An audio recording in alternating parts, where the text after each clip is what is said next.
మహబూబాబాద్ జిల్లా వ్యాప్తంగా భారీగా వర్షం కురుస్తుంది. ప్రధాన రహదారులన్నీ జలమయమయ్యాయి. వ్యాపారులు, వాహనదారులు ఇబ్బందులు ఎదుర్కొంటున్నారు. మరోవైపు రైతులు ఆనందం వ్యక్తం చేస్తున్నారు. నేడు రేపు జిల్లాలో వర్షాలు భారీగా ఉంటాయని వాతావరణ శాఖ అధికారుల హెచ్చరికలతో జిల్లా యంత్రాంగం అప్రమత్తమైంది. ఇప్పటికే మహబూబాబాద్ జిల్లాను రెడ్ అలర్ట్గా ప్రకటించడంతో ఎలాంటి విపత్తునైనా తట్టుకునేలా అధికారులు ముందస్తు చర్యలు చేపట్టారు. ప్రజలు అత్యవసరమైతేనే తప్ప బయటకు రావద్దని వాతావరణ శాఖ అధికారులు హెచ్చరికలు జారీ చేశారు.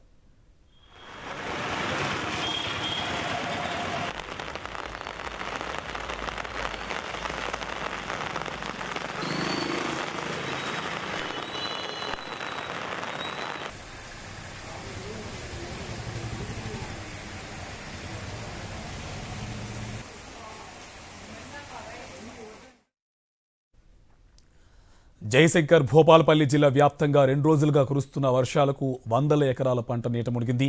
అన్నదాతలు ఆందోళన వ్యక్తం చేస్తున్నారు.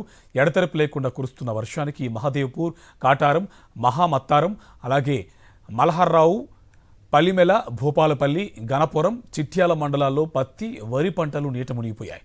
అధికారులు స్పందించి నీట మునిగిన పంటలను సర్వే చేసి నష్టపరిహారం చెల్లించాలని అన్నదాతలు కోరుతున్నారు.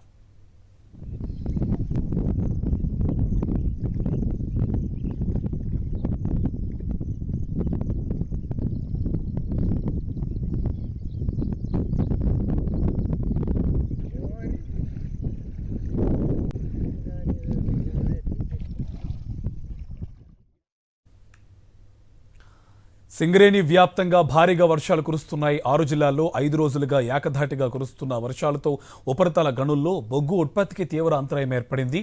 ప్రాజెక్టు క్వారీల్లోకి పని స్థలాల్లో వర్షపు నీరు నిలిచిపోయింది.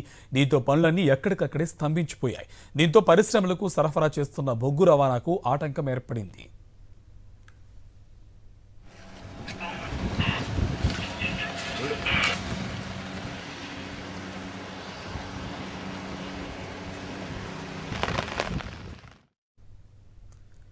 మహబూబ్ నగర్ జిల్లాలోని జూరాల ప్రాజెక్టుకు భారీగా వరద నీరు వచ్చి చేరుతుంది. 5 గేట్లను ఎత్తి నీటిని విడుదల చేస్తున్నారు అధికారులు. ఇన్ఫ్లో 70,000 క్యూసెక్లు కాగా అవుట్ఫ్లో 60,986 క్యూసెక్లుగా ఉంది. పూర్తిస్థాయి నీటి నిల్వ 318.516 మీటర్లు ఉండగా ప్రస్తుతం 317.520 మీటర్లకు చేరింది. జల విద్యుత్ కేంద్రాల్లో కరెంట్ ఉత్పత్తి కొనసాగుతుంది.